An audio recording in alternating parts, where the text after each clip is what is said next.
Good morning students, कैसे हो। मैं उपदीप कौर साहित्य एक खोज चैनल के माध्यम से आपके सामने प्रत्यय का पार्ट 3 पेश करने जा रही हूँ। इससे पहले पार्ट 1 और पार्ट 2 को मैं डाल चुकी हूँ। पार्ट 1 में मैंने आपको प्रत्यय की परिभाषा बताई थी। उसके बाद मैंने बताया कि हिंदी में 2 प्रत्यय होते हैं, तदित प्रत्यय और कृत प्रत्यय, और तदित प्रत्यय के 6 प्रकारों पर मैं चर्चा कर चुकी हूँ। आज मैं कृत प्रत्यय, जो हिंदी में पहला प्रत्यय था तदित और दूसरा था कृत, और कृत प्रत्यय के 5 प्रकारों पर आज मैं विस्तार पूर्वक चर्चा करूंगी। और आज हम कृत प्रत्यय की परिभाषा को जानेंगे। कृत प्रत्यय की परिभाषा, ये धातुओं अर्थात क्रिया पदों के मूल रूप के साथ लगकर नया शब्द बनाते हैं। इन शब्दों को कृत प्रत्यय कहते हैं और कृत प्रत्यय को कृदंत प्रत्यय भी कहते हैं। कृदंत का विग्रह होगा कृद जमा में अंत। इसके अंदर आपको अंत की साउंड आ रही है। अंत इसमें प्रत्यय है और कृद इसमें मूल शब्द है। अब आप कहोगे कि धातु क्या होता है। जैसे कि पाठक का विग्रह, पाठक में पठ एक धातु है और अक एक प्रत्यय है। ऐसे ही पढ़ना में पढ़ एक धातु है, पढ़ जमा में ना एक प्रत्यय है और पढ़ इसमें धातु है।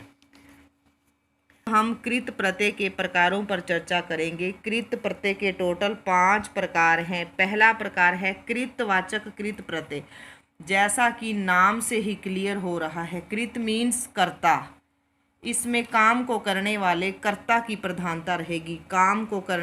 किसी भी काम को देखने के बाद हमें पता चलेगा कि उसे किसी व्यक्ति या कर्ता ने किया है। कर्मवाचक में कर्म की प्रधानता रहेगी। भाववाचक में भाव की प्रधानता रहेगी। करणवाचक में काम को किसी साधन के द्वारा किया जाएगा। क्रियाबोधक जो कृत प्रत्यय है उसमें क्रिया का करना या होना पाया जाएगा। काम को होता हुआ दिखाया जाएगा।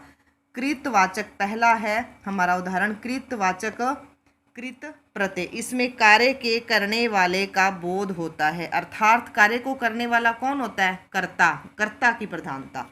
इसमें कार्य के करने वाले का बोध होगा, अर्थात काम को करने वाले के बारे में पता चलेगा। जैसे कि लेखक क्या करता है? लेखक कुछ लिखता है। लिखने वाला कौन होता है? लेखक। तो काम को करने वाला कर्ता है। लेखक क्या है? एक कर्ता है। इसमें मूल शब्द लेख प्लस में अक। लेख मतलब उसने कोई लेख लिखा। लेख अपने आप में मूल शब्द है और अक क्या है? प्रत्यय।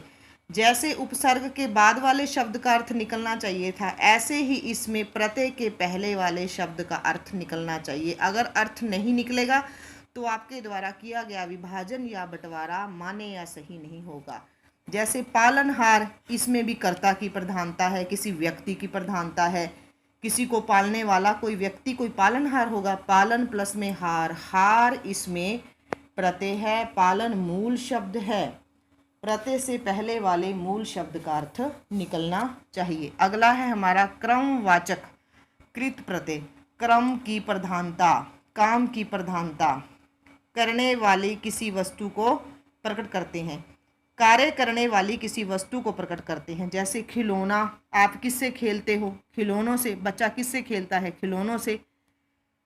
खेल जमा में ओना, इसमें ओ की मात्रा थी इसलिए प्लस के बाद ओना लिखा गया।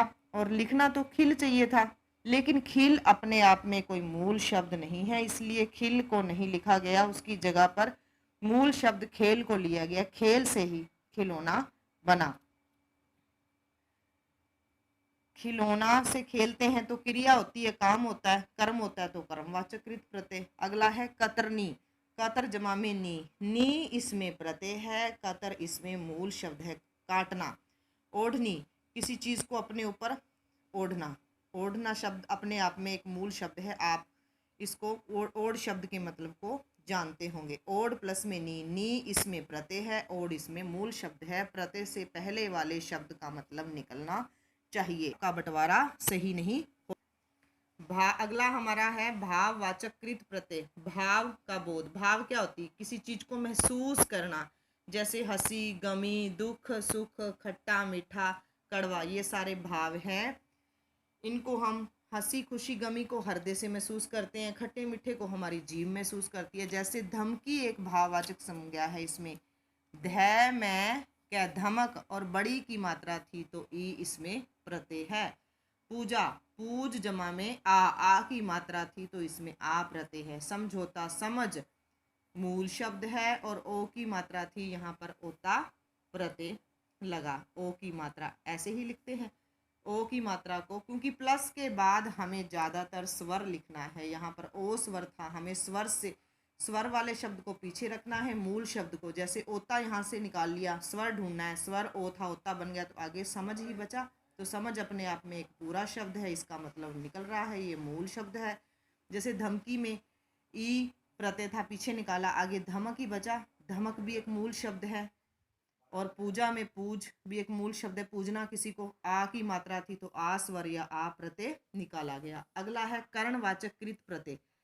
क्रिया साधन के रूप में आती है। जैसे कि हमारे कर्ण कारक में काम को करने के लिए किसी साधन का इस्तेमाल करते थे। कर्ण कारक की निशानी होती है के, से, के द्वारा।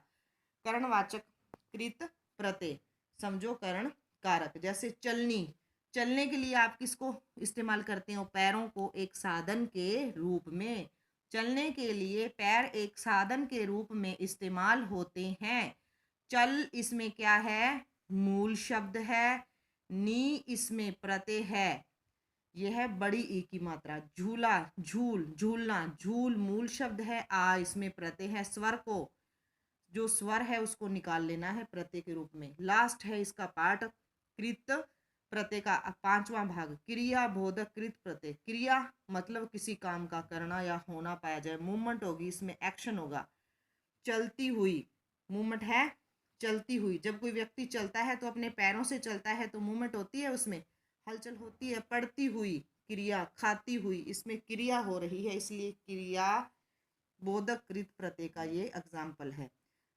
Thank you very much. यदि मेरा प्रयास आपको सराहनीय लगा हो तो कृपया मेरे चैनल को लाइक, सब्सक्राइब और शेयर अवश्य करें, ताकि मैं आप लोगों के लिए कुछ बेहतर कर सकूं।